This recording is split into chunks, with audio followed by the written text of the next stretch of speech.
எல்லாருக்கும் வணக்கங்க. இன்னைக்கு நாம குழா புட்டு பண்ணலாம். அதுக்கு தேவை அரிசி மாவு. நல்லா ஒரு தண்ணி ஊற்றி இந்த மாதிரி உதிரி உதிரியாக பிசைஞ்சு வச்சுக்கணும். இப்போ புடி பிடிச்சா இந்த மாதிரி புடி வரணும். இந்த மாதிரி பதத்துக்கு தண்ணி ஊற்றி கொஞ்சம் உப்பு போட்டு நல்லா இந்த மாதிரி உதுத்து வச்சுக்கணுங்க.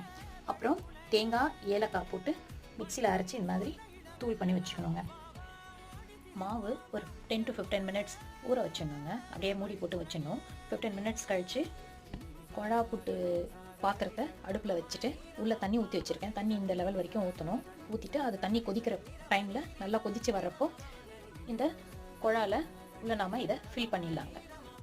ஃபில் பண்ணதை அடுப்பில் இந்த பேஸ்க்கு மேலே வச்சிட்டோம்னா ஒரு 5 to 10 மினிட்ஸில் அது 5 மினிட்ஸ்லேயே வெந்துடும். அது எப்படி வெந்ததுன்னு தெரிஞ்சுக்கணுன்னா மேலே நல்லா ஆவி வரும். அது வந்ததுன்னா நம்மளுக்கு அது வெந்துடுச்சு அப்படின்னு தெரிஞ்சுக்கலாம். அது இறக்கி பரிமாறலாங்க. வெந்துடுச்சுன்னா பாருங்கள், இந்த மாதிரி குழா ஃபுல்லாக வரும். இதோட தேங்காய் துருவல், சர்க்கரை, வாழைப்பழம் போட்டு பிசைஞ்சு கொடுக்கலாங்க. தேங்க்யூ.